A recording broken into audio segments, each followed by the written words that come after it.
Hey guys, welcome back to Tactical Expedition. I always wanted to make this video, but I was lazy, and now finally I got myself to get up and make this video. This is my 2022 Porsche Taycan. It used to be only electric car from Porsche. It's 4 times less on a gas price basically. So I used to pay around $600 a month on gas when I had a 4Runner. Electric bill went up $200 charging this and the Tesla Y. I'm saving a lot of money. No oil changes, no nothing. You just have to change the tire, filters, and maybe brake fluid. Comes out with this amazing electric EV charging door. Look at this. 2 chargers, so one over here, another on the other sides. You don't have to park in a certain way. You can pick and choose which charger you want to use. Passenger side, and this is where you charge Electrify America or other fast charging places outside. But at home, you don't utilize it, but you can still utilize this area over here. So I like to charge it from the driver's side is because I have this 240 volt over here and it's closer to the driver's side. Okay, as you can see, there's 3 type of chargers. This is a Porsche genuine charger that came with the car. The J1772 charging, straight from Porsche. It's a lot thicker cable than the Tesla. And as you can see, this is a Porsche charger, genuine version. NEMA 1450, most common 220 volt charging adapter. So I placed over here, green is for charging, yellow is when it's done. It just remains yellow over here. This is a little confusing. First thing, you unlock it, pull it out just a little bit like this. Then you push it down a little bit. Then it comes out. So you can buy these adapters from Porsche dealer and find the right adapter for your needs. It won't go in unless it's down a little bit like this. It goes in, push it up. Now really you can shove it in there, then lock it. This is the Tesla home charging. It came with the NEMA 1450. I bought that. Over here, more simple, grab it and just pull it out. And you can replace it that way. Very easy. A lot thinner cable, very light to charge J1772 type of EV, non-Tesla versions. This applies to most of the EVs out there that are non-Tesla. You need this type of adapter. So you plug it in to the Tesla charging and it makes it into J1772 compatible now. And the third one, it could be any brand. I'm not just promoting this brand. Test to see which charges fastest, which comes in at better amperage. Again, this comes with a NEMA 1450 plug. You can change it by pulling it down and turn. Just replace this with your plug. This one you can adjust the amperage. These are 3 different type of chargers for Porsche Taycan. So basically more amp equals less time charging. So currently it says 100%. That means it's a full amp charge, but when it gets hot, it will reduce down to 50%. Or you can manually control it. All you have to do is hold down this white area. So currently it's reduced down to 50%. And if you wanna bring it back to 100%, just hold it down.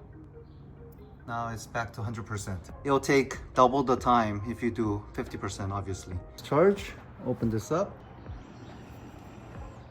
And all you have to do is just plug it in. The light will turn to green. That means it's successfully charging. So current time is charging at 100%. The middle circle is blinking. That means it's charging successfully. I set to 85%, but you can manually change it to whatever. But important thing is that it's coming in at 8.4 kilowatts per hour. Click that again. It's basically 0.4 miles per minute. So this system from home to 240 volts is much slower than if you actually go to Electrify America and use the fast system. The Porsche Taycan has 800 volt architecture, so this is the fastest charging EV in the market right now. I'm gonna test the other chargers to see if there's any difference.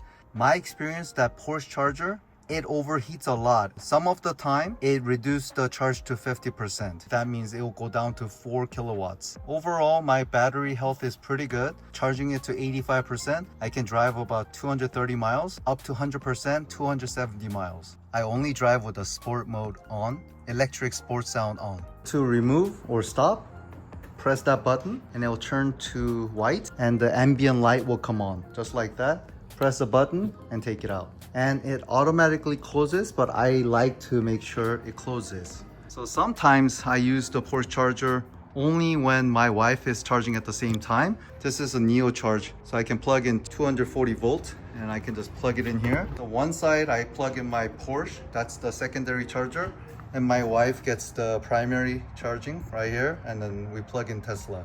Okay, now I plugged in the Tesla charging. So when it's ready, it turns green like that. This is another organizer for Tesla charging, so very simple.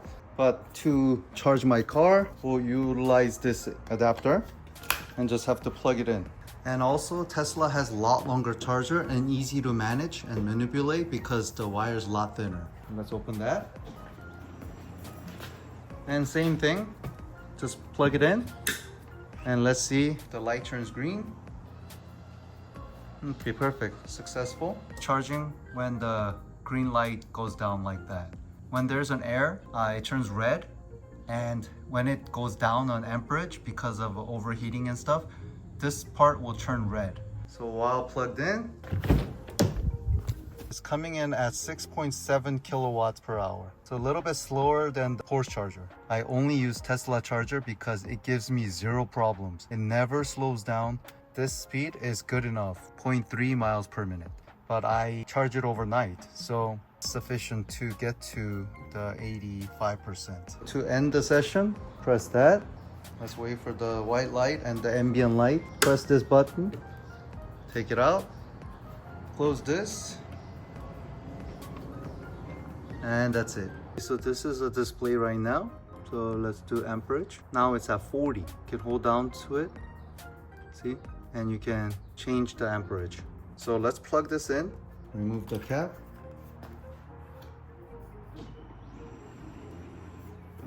Okay, and plug it in. Perfect. So look at this display. It's coming in at 39 amps at 8.9 kilowatts per hour, 229 volts. So this, you can see a lot more detailed. And it'll tell you how much energy it actually charged that session.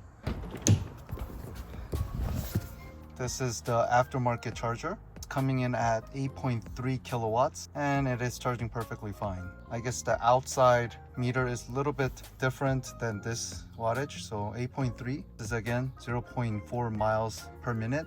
And this is the fastest speed you can get from home with 240 volts. But if you go to Electrify America, then you can get up to 350. Think about that. 8.3 versus 350. My experience at Electrify America is 150 kilowatts per hour. Huge difference from the outside charging to home charging. But I believe charging slowly like this with regulated power is a lot safer to the battery. So I never had an error or anything like that regarding the batteries. I only charge Electrify America when I have to. The session's over. Press that button. Okay.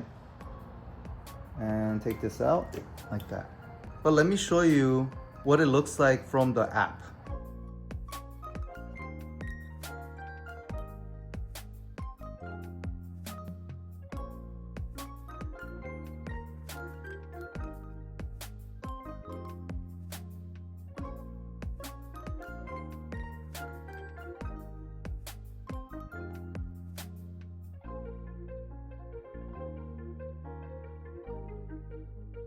If you haven't subscribed, please subscribe. I want to reach 10,000 subscribers. Anyways, thank you for viewing my video and see you on the next one.